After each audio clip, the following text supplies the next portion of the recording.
Good evening, TheoTrade. This is Corey Rosenblum, and you're watching the Theo Nightly video for March 14, 2019. And with this uptrend continuing, we're looking at stocks making new 52-week highs. We've done this scan in the past. We can take a look at some other examples from prior nightly videos. But what we're looking for mainly for these type of relative strength scans is to find stocks that are strong right now and really have been strong, with the thought process being they'll keep getting stronger. And so that allows us to play any type of breakout or pro-trend strategy, such as my favorite, which are retracements or flags. We're only talking the upside in this presentation tonight. But before we look at the stocks making new highs, let's take a look at where we are on the S&P 500.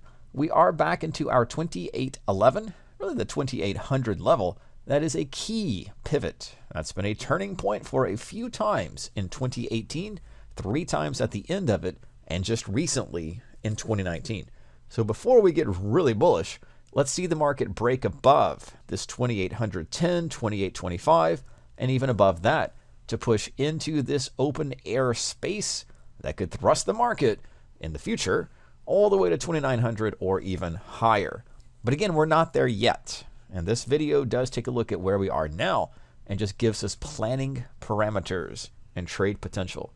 So these stocks will come into play if, and really only if, we keep seeing the indices go higher. We'll look for any type of pullback or turnaround, just like we've seen 1, 2, 3, 4, and now maybe the 5th time. But again, we're looking for stocks that are strong, that could get stronger. We don't just want to walk up and buy these stocks. We want to wait for nice pullbacks or retracements. A retracement looks like this. Here's an uptrend, rising moving averages. We want to see the market pull back into the moving averages, a few examples over here, and then look to put on in-out spreads, bull call spread premium, purchasing premium, or otherwise playing into the direction of the trend. And that places initially back to the prior high. In each of these 2 examples, this is just the S&P. So again, if this does break higher and the bullish event that takes place into the remainder of March, maybe even into April, we want to have some names ready or positions on to take advantage of that breakout or to hedge against any short sold positions or anything we have defensively on. So if we're thinking the market's going to turn around, it might be helpful to at least put on a couple of trades that take advantage of upside activity. We'll go back to our scan criterion. This is in no particular order, but I do have the scan sorted by the industry because that helps us with the information. This is our new highest high of the last 252 days. That's essentially a new 52-week high. That's taking place within the last couple of sessions. So we are going to be watching this in the S&P 500. There's a lot of them. At this point, there are 37 stocks that are making new 52-week highs as the S&P 500 pushes up into a key resistance point.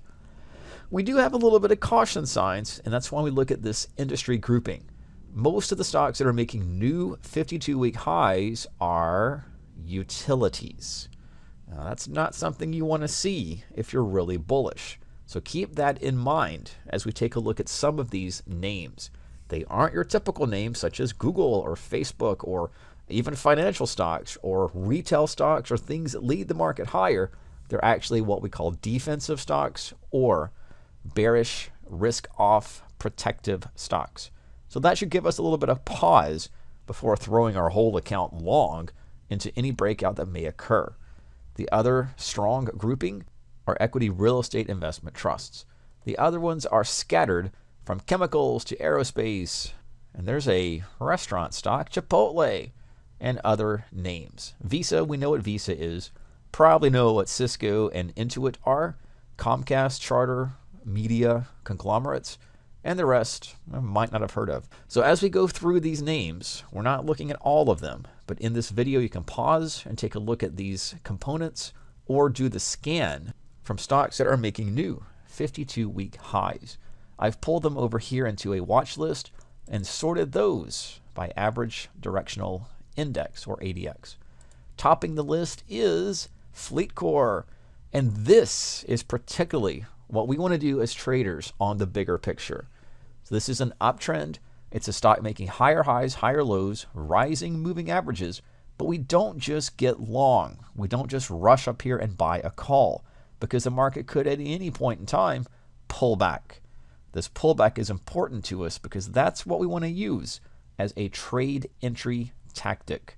So once the market hits or touches or tests, as we call it, the 20-day exponential average, that's a spot we want to put on call spreads, buy premium, get long premium, or if you're willing, sell some puts down beneath the market.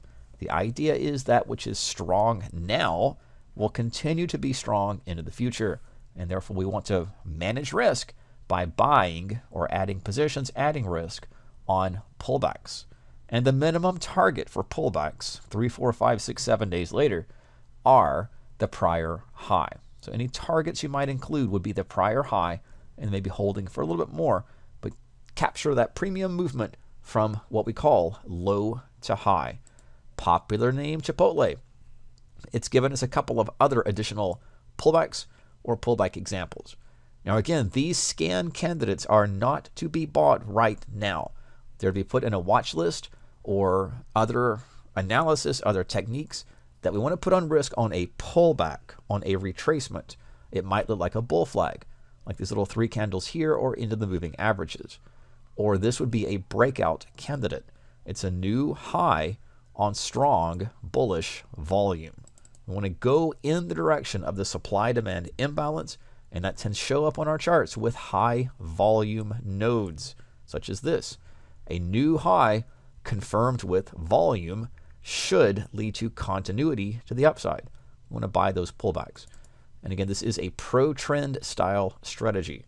This tactic can be used in your portfolio as a hedge against bearish positions or a way to get long stocks or long premium to balance out your delta risk. If your portfolio might be tilting a little too bearishly, that's going to be good if the market goes down, but it needs to be defensive or protective with some bullish premium potential. We'll look at Cisco. And again, we're not looking for the exact low. We're not looking to put on positions exactly at the touch of that level, but just to give us an inclination of when it's safe to get risk on and when it's safe to put positions on. Not so much to be perfect, because a trend will indicate supply-demand imbalance. A trend in motion has greater odds to continue. But of course, as a trader, we take that into account. We don't just get long randomly. We wait for pullbacks to trigger us in. So that's what the purpose of 52-week high scans and watch list candidates like this do. They give us things to watch this week into next week, put on our watch list, write down on paper, and then once we see future pullbacks, then we'll strike. Then we'll put the premium on, positions on, etc.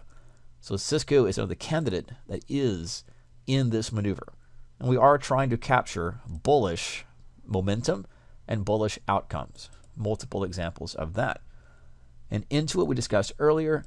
These are all the good examples of pullbacks into retracements, into new highs. So Intuit is another candidate, and there's just plenty to do. Kinder Morgan, another one that is relentlessly to the upside, and Nextera, which is a trend channel that broke powerfully to the upside. This is what I would prefer, is more stable activity and price that doesn't quite surge to the upside, but instead gives us a more smooth or stable rising uptrend channel. And we'll finish with a couple other examples, maybe Ballcorp, BLL, that is a strongly uptrending stock that continues. Again, it's overextended now. Pullbacks are favored. And Procter & Gamble, a name we probably don't trade that much given that it's a consumer staple stock, but even those, this is above $100 per share, can give us decent pullbacks or short-term intraday trades or the like.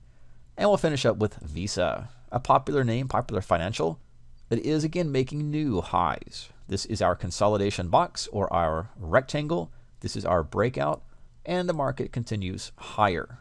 But as always, be safe, be careful. This is Corey Rosenblum with your Theo Nightly video for March 14th, 2019.